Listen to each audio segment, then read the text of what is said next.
Every single day that we wake up, we have been gifted the opportunity of choice. You can choose to be happy or you can choose to be sad.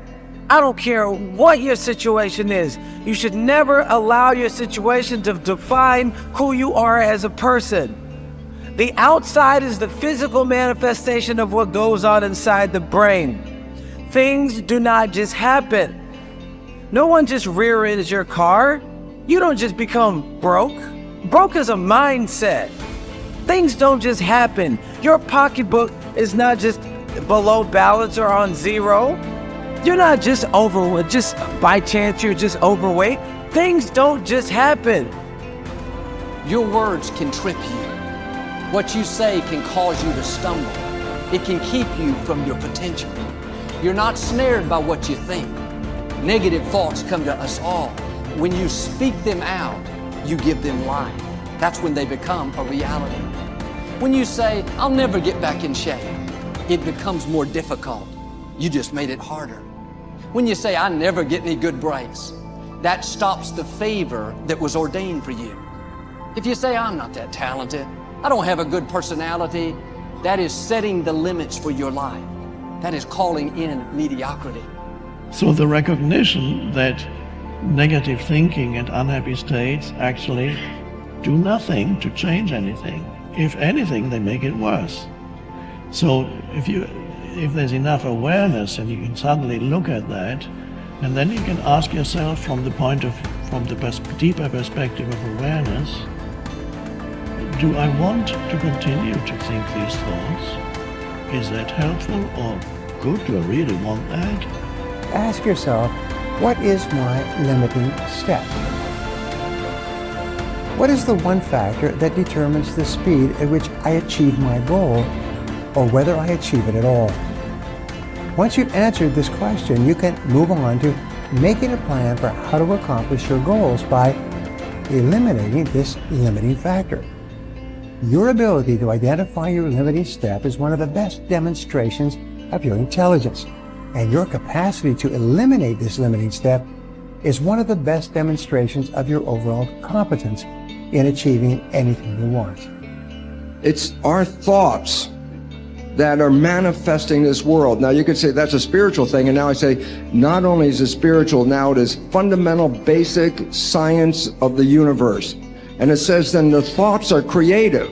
Well, if the thoughts are creative, then who is having the thought? And you start to realize I'm having the thought. Well, then the truth is simple. As Richard Conn Henry said, you are creating this world with your mental activity and your spirituality combined. And then all of a sudden it says, well, then if I'm creating the world, then my original belief that when things didn't go right, I was a victim. The universe wasn't supporting me. You know, it's like, oh, I try so hard and the universe is not giving me things. It turns 180 degrees around. And it basically says this: we are creating this world. And then I say your mind is creating this world. Although you cannot change conditions or circumstance, you don't have to let them control you. We can't control what's going on outside, but we can control what's going on inside. You know, and unfortunately, I don't think many of us have been raised to really understand that. And it's a lack of understanding that's causing all our problems. We are the only creature on the planet that's totally disoriented in our environment.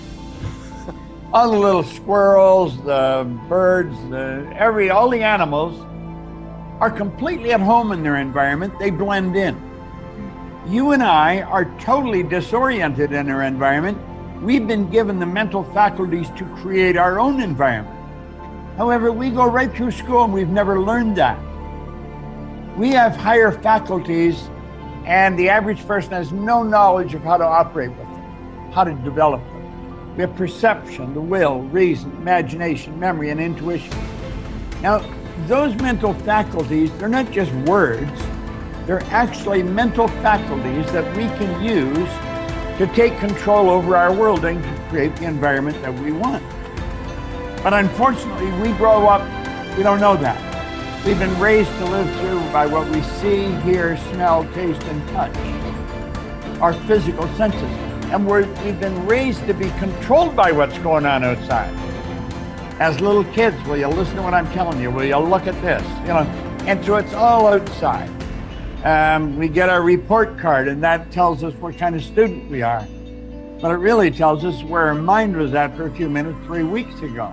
Got nothing to do with who we are. So I think we're raised in ignorance, actually. There's a very small percentage of the population that have a reasonably clear understanding of who they are and what they're capable of doing. But the ones that do are in the minority. People think that the purpose of memory is to remember the past. And that's not the purpose of memory. The purpose of memory is to extract out from the past lessons to structure the future.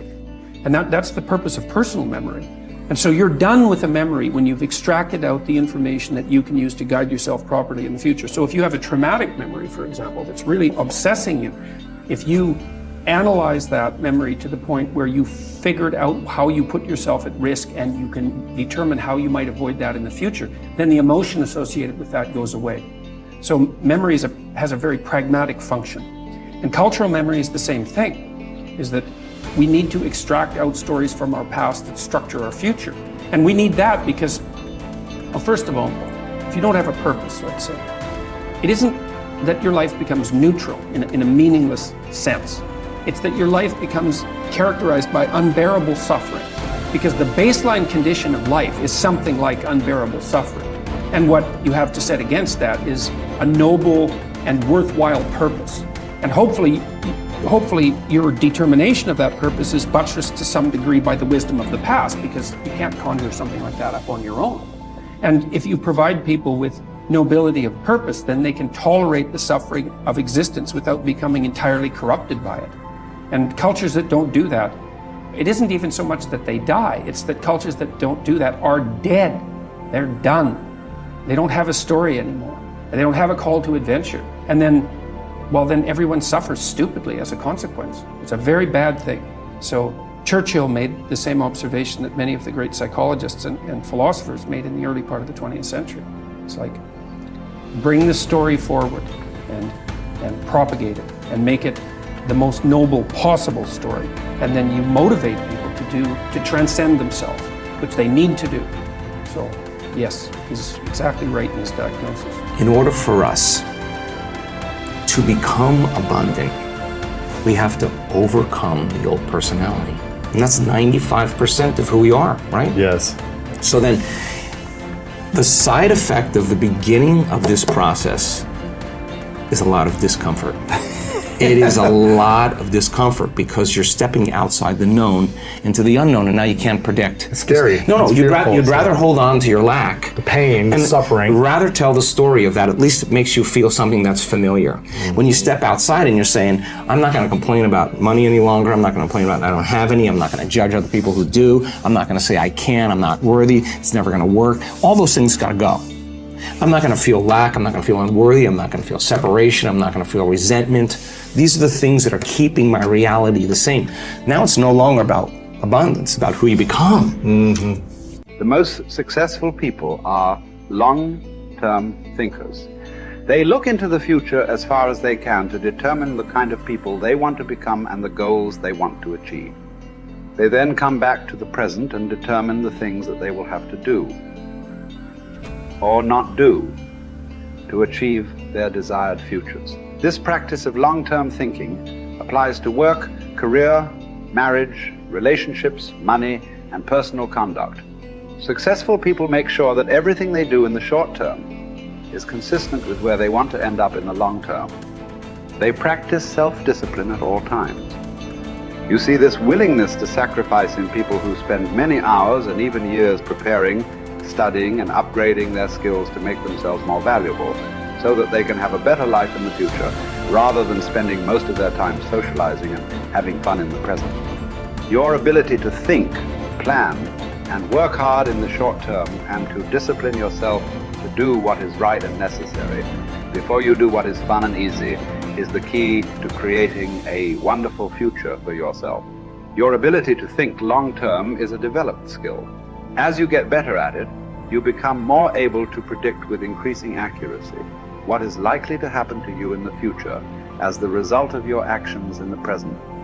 This is a quality of the superior thinker. The common denominator of success was that successful people make a habit of doing the things that unsuccessful people don't like to do. And what were these things?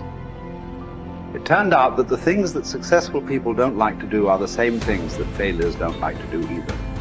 But successful people do them anyway because they know that this is the price they have to pay if they want to enjoy greater success and rewards in the future. Successful people are more concerned with pleasing results, whereas failures were more concerned about pleasing method. Successful, happy people were more concerned with the positive, long-term consequences of their behaviors, whereas unsuccessful people were more concerned with personal enjoyment and immediate gratification. The top people were those who were more concerned with activities that were goal-achieving, whereas average people were more concerned with activities that were tension-relieving